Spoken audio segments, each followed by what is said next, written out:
Hello foodies, வணக்கம் and welcome to teens cooking world. So இன்றைக்கி வந்து பார்த்திங்கன்னா மஷ்ரூம் பிரியாணி தான் பார்க்க போகிறோம். யூஸ்வலாக சீரக சம்பா அரிசியில் செய்வோம். ஸோ அந்த ரெசிபிஸ் எல்லாமே அப்லோட் பண்ணியிருக்கோம். சீரக சம்பாவில் நிறைய பிரியாணி ரெசிபிஸ் நம்ம சேனல்லே அப்லோட் பண்ணியிருக்கோம். இன்றைக்கி வந்து பாஸ்மதி ரைஸில் செஞ்சுருக்கோம், ப்ரெஷர் குக் பண்ணி செஞ்சுருக்கோம். ஸோ எப்படி செய்கிறதுங்கிறது டீட்டெயிலாக மெஷர்மெண்ட்ஸோடு ஷேர் பண்ணியிருக்கேன். ஸோ மறக்காமல் லாஸ்ட் வரைக்கும் வீடியோ பார்த்து சப்ஸ்கிரைப் பண்ணி சப்போர்ட் பண்ணுங்கள். இப்போது நம்ம ஸ்ட்ரெயிட்டாக வீடியோக்குள்ளே போயிடலாம். ஸோ நான் யூஸ் பண்ணியிருக்கிறது இந்தியா கேட் பாஸ்மதி ரைஸ் தான். ஸோ அதுதான் வந்து நல்லா லாங் கிரெயின்ஸாக வரும். நான் வந்து 1 கிலோ ஃபுல்லாக அப்படியே எடுத்துக்கிட்டேன். ஸோ எனக்கு வந்து இந்த மெஷரிங் கப்பில் 4 கப்பு ப்ளஸ் ஒரு அரை கப் வந்திருந்தது, மொத்தம் 4.5 கப் வந்து வந்திருந்தது. ஸோ இதை வந்து ஒரு 1/2 மணி நேரம் நல்லா தண்ணி போட்டு ஊற வச்சுக்கலாம். ஓகே, செப்பரேட்டாக எடுத்து வச்சிடலாம். ஸோ இப்போ இதுக்கு தேவையான இன்க்ரீடியன்ஸ் எல்லாமே நான் சொல்லிடுறேன். இஞ்சி, பூண்டு, சின்ன வெங்காயம், பச்சை மிளகாய். ஸோ இஞ்சி பூண்டு பார்த்தீங்கன்னா கிட்டத்தட்ட 60 கிராம் 60 கிராம் ஈக்குவல் ரேஷியோ எடுத்திருக்கேன். 10 பல் சின்ன வெங்காயம், அது இல்லைனாலும் நீங்கள் ஸ்கிப் பண்ணிடலாம் சின்ன வெங்காயத்தை. இப்போ வந்து பச்சை மிளகாய் வந்து ஒரு 7லேருந்து 8 பச்சை மிளகாய் வந்து இதெல்லாமே நம்ம ஒட்டுக்க அரைக்க போகிறோம். ஓகேவா? அதுக்கப்புறம் வந்துட்டு புதினா ஒரு கட்டு, மல்லித்தலை ஒரு கட்டு, நல்லா ஒரு கையளவு எடுத்துக்கிட்டா கூட நான் போதும். ஸோ எதுக்கு அரைக்கிறோன்னா அப்போ தான் வந்து வேஸ்ட் பண்ண மாட்டாங்க. இல்லைன்னா அதை வந்து இலையை வந்து செப்பரேட்டாக எடுத்து வச்சுருவாங்க. இது மாதிரி அரைச்சி போட்டிங்கன்னா வேஸ்ட் பண்ண மாட்டாங்க. அண்டு இப்போ வந்து வெங்காயம் பார்த்திங்கன்னா 5 மீடியம் சைஸ் பெரிய வெங்காயம், இதை நல்லா தின்னாக ஸ்லைஸ் பண்ணி எடுத்துக்கோங்க. தக்காளியும் ஈக்குவலாக ஒரு 5 மீடியம் சைஸ் தக்காளி எடுத்திருக்கேன். இது நல்லா தின்னாக ஸ்லைஸ் பண்ணி எடுத்துக்கோங்க. அப்போ தான் வந்து வணக்கும் போது சீக்கிரம் வணங்கிடும் அண்ட் பிரியாணினா நல்லா கரைஞ்சி போயிடும். இப்போ வந்து மசாலா அரைக்கிறதுக்காக கிட்டத்தட்ட வந்து ஒரு 12லேருந்து 15 பீஸ் பட்டை, இந்த மாதிரி நல்ல தடியாக இருக்கிற 15 பீஸ் கூட நீங்கள் எடுத்துக்கோங்க, நல்லா டேஸ்டியாக இருக்கும்.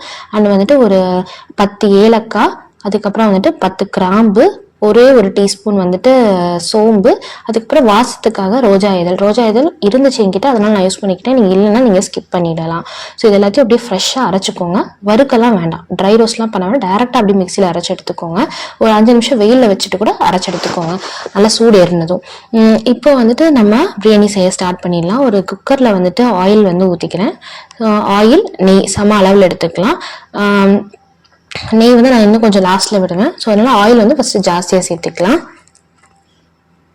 ஒரு 3 பீஸ் பட்டை, அதுக்கப்புறம் ஒரு 4 பீஸ் ஏலக்காய், நீங்கள் கிராம்பு வந்து பார்த்திங்கன்னா ஒரு 4-5 பீஸ் கிராம்பு. ஸோ இது கூட வந்துட்டு பெருஞ்சீரகம் எடுத்திருக்கேன், அது நல்லா வந்து டைஜஷனுக்காக. அதுக்கப்புறம் வந்து பிரியாணி இலை ஒரு 2-3 பீஸ் சேர்த்துக்கோங்க. அதுக்கப்புறம் வந்து ரோஜா இதழ், அது வந்து வேணும்னா சேர்த்துக்கோங்க, இல்லைனா ஸ்கிப் பண்ணிக்கலாம். ஸோ நம்ம அரைக்கிறதுக்கு எடுத்துக்கிட்ட பச்சை மிளகாய் போக இங்கே ஒரு 5-6 பச்சை மிளகாய் வந்து வணக்கிறதுக்கு சேர்த்துக்கிட்டு நல்லா வணக்கி சேர்க்கணும், இன்னும் நல்லா டேஸ்டியாக இருக்கும்.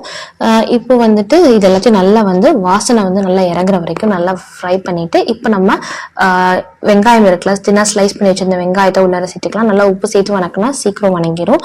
ஸோ இப்போ இதை வந்துட்டு பாஸ்மதி ரைஸில் வந்து எப்போவுமே ஸ்கிப் பண்ணக்கூடாத ஒரு ப்ரொசீஜர் என்னென்னா நல்லா ப்ரௌனாக வணங்கணும். ஸோ இது நீங்கள் ப்ரௌனாக வணங்க மிஸ் பண்ணிட்டீங்கன்னா பிரியாணி வந்து அவ்வளோ டேஸ்ட்டே வராது. சீரக சம்பாவில் கூட நீங்கள் வந்து இந்த ப்ரொசீஜரை நீங்கள் ஸ்கிப் பண்ணிடலாம். யூஸ்வலாக ஆம்பூர் பிரியாணி வந்துட்டு எவ்வளோ ப்ரௌனாக வணக்க மாட்டாங்க சீரக சம்பாலெலாம். ஸோ அதனால் சீரக சம்பாவில் கூட நீங்கள் ஸ்கிப் பண்ணிடலாம். பட் பாஸ்மதி ரைஸில் எதுவும் ஸ்கிப் பண்ணக்கூடாத ஒரு ப்ரொசீஜர், அப்போ தான் நல்லா டேஸ்டியாக வரும். ஸோ வெங்காயம் அளவுக்கு நல்லா ப்ரௌனாக வணங்கினதுக்கப்புறம் வந்துட்டு நம்ம வந்து அரைச்சி வச்சிருந்து இஞ்சி, பூண்டு, புதினா, மல்லி, பச்சை மிளகாய், அந்த பேஸ்ட்டை வந்து நம்ம சேர்த்துக்கலாம். சேர்த்துட்டு அதை வந்து நல்லா வந்து எண்ணெய் வந்து நல்லா வெளியில் இந்த மாதிரி செப்பரேட்டாக வரும். நல்லா கலரும் நல்லா சேஞ்ச் ஆகி எண்ணெய் வந்து நல்லா பிரிஞ்சிருக்கும். ஸோ இந்த வரைக்கும் நல்லா வணக்கிக்கலாம். வணக்கிட்டு இப்போ வந்து தக்காளி வந்து நல்லா ஆட் பண்ண போகிறோம். தக்காளியும் வந்து முதலே மெஷர்மெண்ட் சொல்லியிருந்தேன். ஸோ அதெல்லாம் நல்லா தின்னாக ஸ்லைஸ் பண்ணி வச்சுருந்தேன். நான் வந்து ப்ராசஸர் யூஸ் பண்ணினா எனக்கு வந்து நல்லா தின்னாக வந்துடும். இதை வந்து நல்லா அப்படியே நல்லா மையாக வணக்கிட்டு எல்லாமே ஒட்டுக்கா சேர்ந்து ஒன்றா வந்து ஆயிடணும், கிரேவியாக நல்லா ஆயிடணும். அப்போ தான் வந்துட்டு நல்லாயிருக்கும். பிரியாணியில் தக்காளியோட தோல் வந்து தனியாக தெரியாத மாதிரி நல்லா வந்து வணக்கிக்கணும். ஸோ இது வந்து நல்லா ஒரு சிம்லேயே வச்சு நல்லா வணக்கிக்கோங்க. வணங்கினதுக்கப்புறம் இப்போ வந்து நம்ம மஷ்ரூம்ஸ் வந்து சேர்க்க போகிறோம். ப்ளஸ் வந்து பிரியாணி மசாலா, மிளகாத்தூள், மல்லித்தூள் எல்லாமே சேர்க்க போகிறோம். தக்காளி வணங்கிடுச்சு. இப்போ வந்து மஷ்ரூம் வந்து நான் 2 பேக்கெட் மஷ்ரூம் எடுத்துருந்தேன். மஞ்சள் தூள், மிளகாய்த்தூள் 1 டீஸ்பூன், மஞ்சள் தூள் 1/4 டீஸ்பூன். இப்போ நான் அரைச்சி வச்சிருந்த பிரியாணி மசாலா 1-2 தான் அரைச்சிருக்கேன் நான். பிகாஸ் என்னோட மிக்ஸி வந்து ரொம்ப பெருசு, சின்ன மிக்ஸியே வந்து ரொம்ப பெருசுங்கிறதுனால அது வந்து 1-2 தான் அரையுது. ஃபைனாக அரைக்க முடிஞ்சால் நீங்கள் அரைச்சிக்கோங்க. இப்போ வந்து தேவையான அளவு உப்பு சேர்த்துக்கலாம். உப்பு சேர்த்துட்டு நல்லா வணக்கி விட்டுக்கலாம். அப்புறம் தயிர் பார்த்தீங்கன்னா 1.5 கரண்டி, குழிக்கரண்டியில் 1.5 கரண்டி தயிர் எடுத்திருக்கேன். அதுவும் சேர்த்துட்டு நல்லா வணக்கி விட்டுட்டு இப்போ எண்ணெய் செப்பரேட்டாக நல்லா பிரிஞ்சு வரணும். லாஸ்ட்டாக நீங்கள் இந்த மசாலாஸ் போட்டதுமே அவ்வளோ வாசமாக இருக்கும், வேறே அவ்வளோ வாசமாக இருக்கும். இப்போ நம்ம தண்ணி ரேஷியோ சேர்க்க போகிறோம். 1 கப் பாஸ்மதி அரிசிக்கு 1.5 கப் தண்ணி, அதுதான் மெஷர்மெண்ட்டு. நம்ம 4.5 கப் சேர்த்துறதுனால ஸோ அதுக்கேற்ற அளவுக்கு நம்ம சேர்த்துக்கணும். 1.5 கப் 1 கப் அரிசிக்கு 1.5 கப் தண்ணி. ஸோ அதுக்கு ஏற்ற மாதிரி கணக்கு பண்ணி சேர்த்துக்கலாம். உப்பு நல்லா உரைக்கிற மாதிரி இருக்கணும். இப்போ ரைஸ் போட்டதுக்கு அப்புறம் நமக்கு உப்பு நல்ல உப்பு கரிக்கிற மாதிரி இருக்கணும். அப்போ தான் உங்களுக்கு அது நல்லா தெரியும், உப்பு நல்லா பிடிக்கும் ரைஸில்.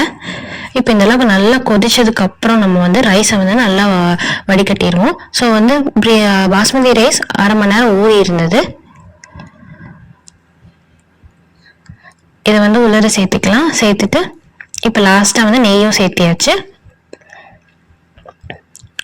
ஒரு 25 ml சேர்த்துனதுக்கப்புறம் இப்போ எல்லாத்தையும் நல்லா ஒரு தடவை மிக்ஸ் பண்ணி விட்டுக்கலாம். டேஸ்ட் ஒரு தடவை பார்த்துக்கோங்க. உப்பு எக்ஸ்ட்ரா ஒரு சிட்டி எக்ஸ்ட்ரா இருக்கணும், அப்போ தான் சரியாக இருக்கும். எனக்கு கரெக்டாக பர்ஃபெக்டாக இருந்தது.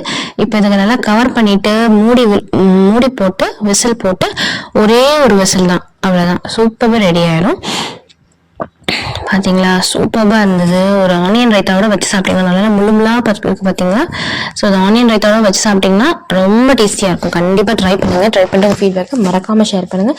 இந்த ரெசிபி பிடிச்சிருந்ததுன்னா உங்கள் ஃப்ரெண்ட்ஸ் அண்ட் ஃபேமிலிக்கு ஷேர் பண்ணுங்கள். அண்ட் உங்களோட சேனல் பிடிச்சிருந்தா மறக்காமல் சப்ஸ்கிரைப் பண்ணி சப்போர்ட் பண்ணுங்கள். தேங்க்யூ ஸோ மச் ஃபார் வாட்சிங். நெக்ஸ்ட் வீடியோவில் சந்திப்போம். பாய்.